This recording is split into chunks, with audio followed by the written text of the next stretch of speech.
بسم اللہ الرحمن الرحیم۔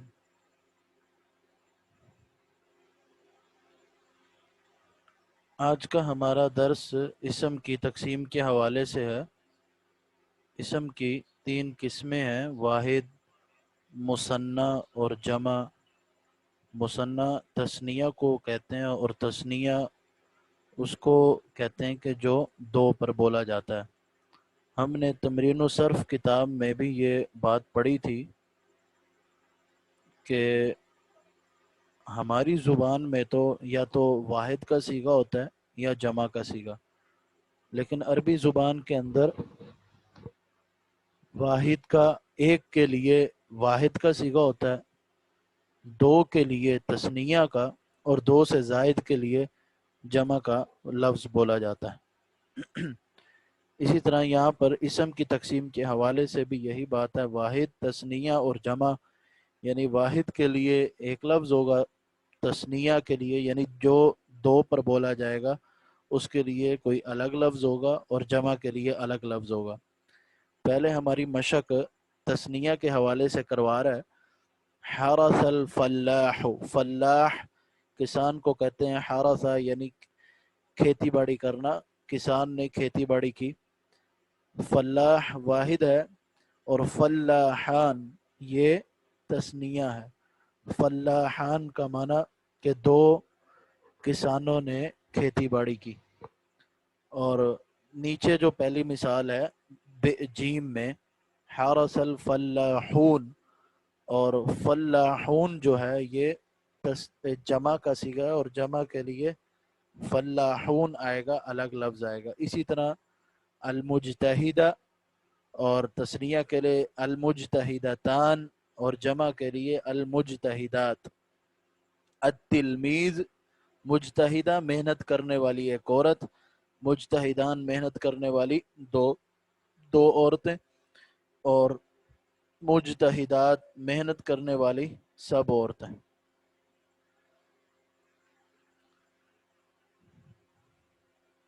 اسی طرح تلمیذ کا تثنیہ تلمیذان، اور پھر تلامیذ، رجل، رجلین اور رجال، کراسہ، کراستین اور کراریس۔ اوپر کی مثالوں کو غور سے پڑھو، ہر مثال کا آخری لفظ جو ہے وہ اسم ہے، مگر تم دیکھو گے کہ قسم الف میں ہر اسم ایک ہی چیز پر دلالت کرتا ہے، یعنی اس سے صرف ایک چیز سمجھی جاتی ہے، لیکن قسم بے میں جو اسماء ہیں وہ دو چیزوں پر دلالت کر رہے ہیں۔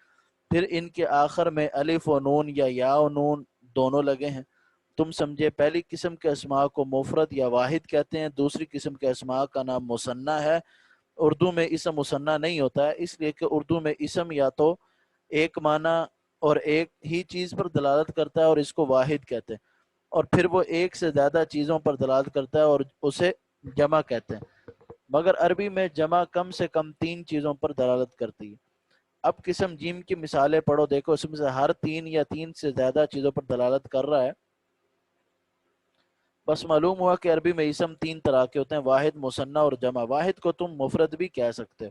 اب اس کے بعد ایک مرتبہ پھر تم ان مثالوں کو پڑھ جاؤ اور تینوں قسم کی پہلی 3 مثالوں پر خصوصیت کے ساتھ غور کرو۔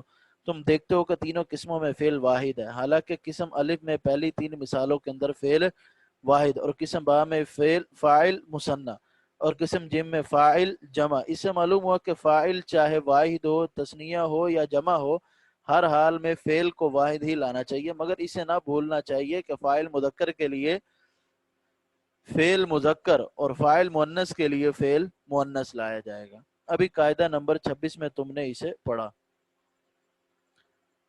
28 نمبر قاعدہ یہ، عربی میں اسم کی 3 قسمیں، مفرد، مثنی اور جمع۔ مفرد یا واحد اس اسم کو کہتے ہیں جس سے صرف ایک چیز سمجھی جائے۔ مفرد یا واحد اس اسم کو کہتے ہیں جس سے صرف ایک چیز سمجھی جائے، اور مثنی وہ اسم ہے مثنی وہ اسم ہے جو 2 چیزوں کو بتائے۔ یہ اسم مفرد کے آخر میں الف و نون یا یا و نون بڑھانے سے بنتا ہے۔ اسم مفرد کے آخر میں الف نون یا یا نون بڑھانے سے بنتا ہے۔ الف نون جب بڑھائیں گے تو یہ مثنی کی رفع حالت ہوگی، جب یا نون بڑھائیں گے تو یہ مثنی کی جزمی یا جری حالت یا نسبی حالت ہوگی۔ جمع اس اسم کا نام ہے جو دو سے زیادہ چیزوں پر دلالت کرے، فاعل چاہے واحد ہو چاہے مثنیٰ ہو چاہے جمع ہو، فعل ہر حال میں واحد ہی لایا جاتا ہے۔ تمرین ہے، ذیل کی عبارت میں واحد، مثنیٰ اور جمع کو پہچانو۔ وَحَبَّتِ الْعَاصِفَةُ تَقْلَعُ الْأَشْجَارَ وَتَهْدِمُ الْبُيُوتَ وَتَحْمِلُ الدَّوَابَّ وَتَرْمِيهَا إِلَى مَكَانٍ بَعِيدٍ وَتَارَتْ رِمَالُ الصَّحْرَاءِ وَأَظْلَمَتِ الدُّنْيَا فَلَا يَرَى الْإِنسَانُ شَيْئًا۔ وَحَبَّت یہ فعل ماضی ہے جو کہ مؤنث کا صیغہ ہے۔ اس کے بعد العاصفہ یہ اسم ہے جو کہ واحد ہے لیکن مؤنث کے لیے ہے۔ تقلع الاشجار، اشجار یہ اسم ہے اور شجر کی جمع ہے۔ تہدم البیوت، بیوت یہ جمع ہے بیت کی، بیت کی۔ اور تحمل الدواب، دواب جمع ہے دابتن کی۔ وتارت رمال، رمال جو ہے یہ بھی جمع ہے۔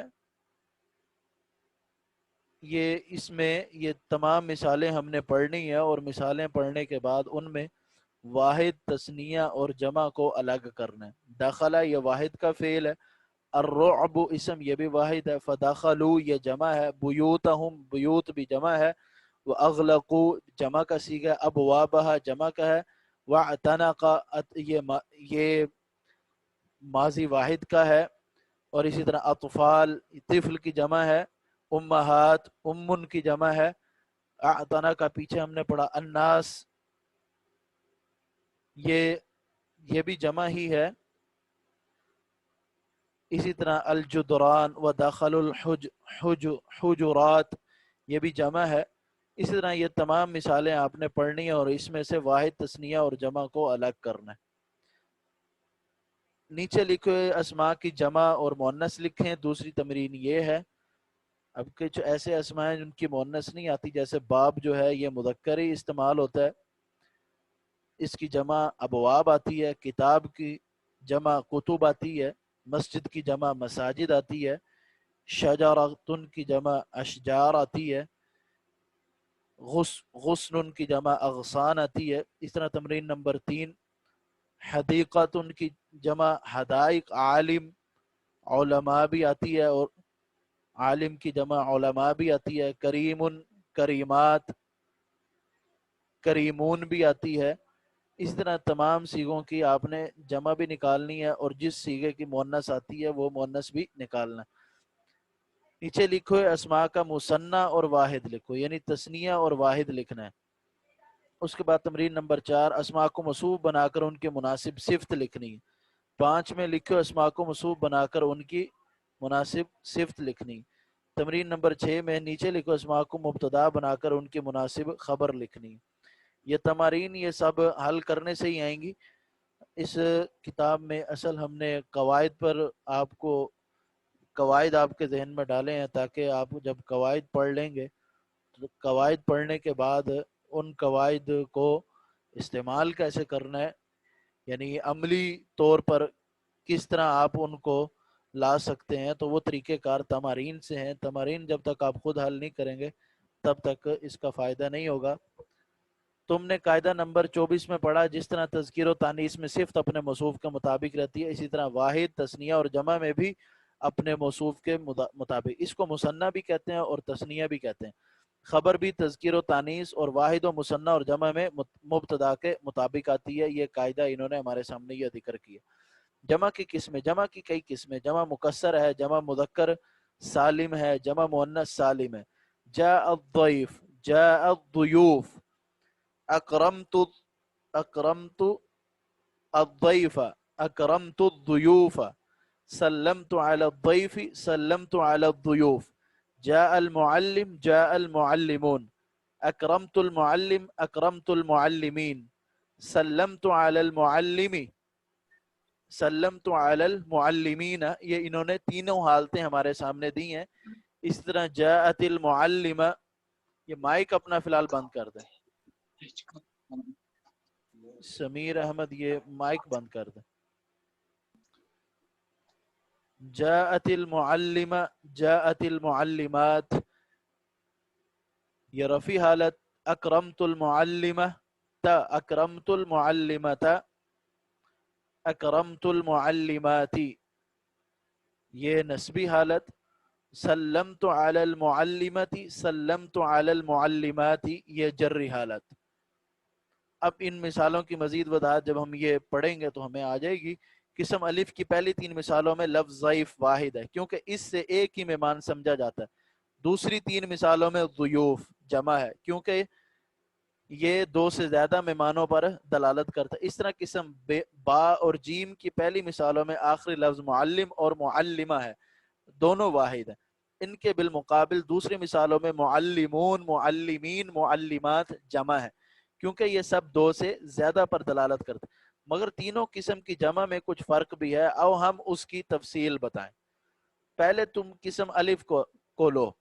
دیکھو دوسری مثالوں کے اندر ضیوف ضعیف کی جمع ہے. ضیوف یہ ضعیف کی جمع ہے، ضعیف مہمان کو کہتے ہیں. مگر ضعیف ان کی جو شکل و صورت پہلے تھی وہ جمع میں آ کر باقی نہیں رہی بلکہ ضاد اور یا کو پیش دے کر اور بیچ میں واو بڑھا کر اس کی اصل صورت ہی بدل دی گئی. دوسرے لفظوں میں یوں سمجھو کہ پہلے فاعلن کے وزن پر تھا اور اب اس کے اصلی وزن کو توڑ پھوڑ کر فعول کے وزن پر جمع بنائی گئی ہے.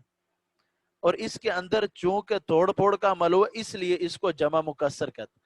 جمع مکسر کی جو اس نے تعریف ہمارے سامنے ہمیں سمجھانے کی کوشش کی ہے تو بڑے ہی آسان اور سادہ لفظوں میں اس نے سمجھائی ہے. اسی لیے ہم نے اسی کتاب کا اول انتخاب کیا ہے کیونکہ اس صاحب کتاب کا انداز بہت آسان ہے. ابتدائی طلاب کے لیے یہ بہترین کتاب ہے. اب بہترین انداز سے اس نے جمع مکسر کی تعریف سمجھائی. کہتا ہے دیکھو ضعیف جو ہے، ضیوف جو ہے یہ ضعیف کی جمع ہے. اب اصل لفظ ہے ضعیف، جمع لاتے ہوئے اس کو ضیوف بولا تو اب جمع مکسر کا اس نے تعریف بتانی تھی، وہ ایک بہترین انداز سے تعریف بتائی. مگر ضعیف کی جو شکل و صورت پہلے تھی وہ جمع میں آ کر باقی نہیں رہی بلکہ ضاد اور یا کو پیش دے کر بیچ میں واو بڑھا کر اس کی اصلی صورت بدل دی. دوسرے لفظوں میں آپ یوں سمجھ لیں کہ اس نے فعلن کو ضعیفن فعلن کے وزن پہ دیکھیں. فعلن فا کلمہ جو ہے وہ ضاد ہے اس پہ نصب ہے، عین کلمہ یا ہے اس پہ جزم ہے، لام کلمہ فا ہے اس پہ بھی تنوین ہے. مگر آپ اس کے اصلی وزن کو توڑ پھوڑ کر فعول ان کے وزن پر جمع بنائے گی. اس کے اندر چونکہ توڑ پھوڑ کا عمل ہوا ہے اس لیے اس کو جمع مکسر کہتے ہیں. یعنی جمع مکسر وہ جمع ہے کہ جس میں جو واحد ہے وہ اپنی حالت پر، اصلی حالت پر برقرار نہیں رہتا بلکہ اس میں توڑ پھوڑ واقع ہو جاتی ہے. اس کے بعد اب قسم بے میں معلمون اور معلمین کو دیکھو. یہ دونوں معلمون کی جمع ہے مگر غور کرو تو معلوم ہوگا کہ اس کے اندر توڑ پھوڑ کا وہ عمل نہیں ہوا بلکہ تم دیکھو گے کہ واحد کی جو شکل اور صورت پہلے تھی وہ جمع میں بھی صحیح و سالم باقی ہے، صرف آخر میں واو اور نون یا اور نون بڑھا کر جمع بنا لی گئی. تم جانتے ہو کہ یہ دونوں مذکر کی جمع ہے اور واحد کی شکل و صورت چونکہ ان دونوں میں باقی رہتی ہے اس لیے ان کو جمع مذکر سالم کہتے ہیں. پچھلے میں مکسر اس کو کہتے ہیں جس میں واحد کی شکل و صورت باقی نہ رہے، اور مکسر کی تعریف ہم نے پیچھے پڑھی کہ جس میں واحد کی شکل و صورت باقی نہ رہے، اور سالم کی تعریف یہ ہے کہ جس میں واحد کی جو شکل و صورت ہے وہ باقی رہے. اب جیسے معلمون ہے، اب ہم نے جمع لائی تو واو نون کا اضافہ کر دیا معلمون. اب اگر نسبی حالت لائی تو معلمین یا نون کا آخر میں اضافہ کیا. کہتا ہے باو آخری مثال کو کی جمع پر غور کر لیتے ہیں، وہ ہے معلمات. معلمات کے اندر بھی واحد کا وزن سالم باقی ہے مگر یہ معلمہ کی جمع ہے. معلمات جو ہے یہ معلمہ کی جمع ہے اور معلمہ واحد مؤنث ہے کیونکہ اس کی آخر میں گول تا لگی، اسی وجہ سے اس کا نام جمع مؤنث سالم رکھا. اس گول تا سے تم دھوکہ نہ کھانا کہ واحد کا وزن ٹوٹ گیا، نہیں بلکہ یہ تو واحد مؤنث ہونے کی علامت ہے. اب تم اگر چاہو کہ اس طرح کے اسموں کی جمع مؤنث سالم بناؤ تو واحد سے گول تا کو حذف کر دو اور آخر میں الف اور ایک لمبی تا بڑھا کر جمع مؤنث سالم بنا لو. اب کیا تھا؟ مسلم معلمتن تھا. کہتا ہے آخر سے گول تا کو حذف کر دو, آخر میں الف بڑھاؤ اور ایک لمبی تا بڑھا دو تو جمع مؤنث سالم بنا لو. تو مسلم معلمتن تھا, آخر سے تا ہٹائی, الف لگائے معلمہ اور آخر میں بڑی تا لمبی تا لگائی تو معلماتن بن گیا. معلمتن کی جمع معلمہ, اس کو جمع مؤنث سالم کہتے ہیں.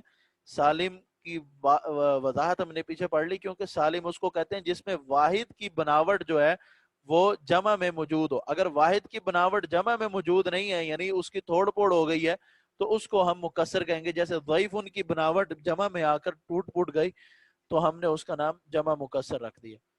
جمع کی تین قسمیں, جمع مکسر, جمع مذکر سالم, جمع مؤنث سالم. جمع مکسر اس جمع کو کہتے ہیں جس میں واحد کا اصلی وزن باقی نہ رہے.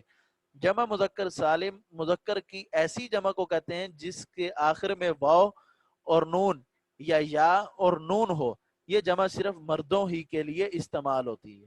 مذکر سالم میں مرد آئیں گے, اور مؤنث سالم مؤنث کی اس جمع کا نام ہے جس کے آخر میں الف اور تا مبسوط. اس تا کو تا مبسوط, تا مبسوط کا معنی عربی میں ہوتا ہے بچھایا ہوا, بچھایا ہوا.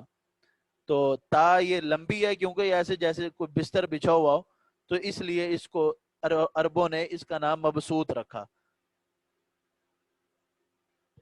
تمرین ہے, نیچے لکھی عبارت میں جمع مذکر سالم, جمع مؤنث سالم, جمع مکسر کو پہچانو.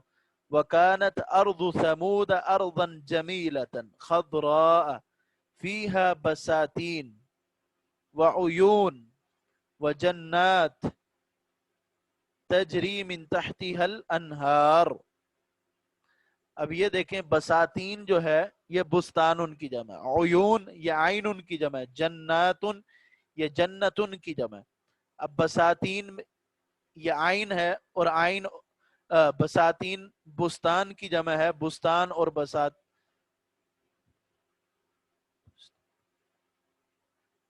تو یہ جمع مکسر ہوئی. اور اسی طرح عیون یہ بھی جمع مکسر ہوئی. اور جناتن یہ جنتن کی جمع ہے, تو اس کو ہم جمع سالم کہیں گے. اسی طرح باقی مثالیں آپ نے پڑھنی ہیں اور اس میں سے یہ تینوں جمع نکالنی ہے, جمع مکسر, جمع مذکر سالم, جمع مؤنث سالم. نیچے لکھو اسماء کی مناسب جمع لکھنی ہے. اس کے بعد اگلا سبق ہمارا ہے مثنیٰ کا اعراب, یعنی جو تثنیہ ہے اس کا اعراب کیا ہے.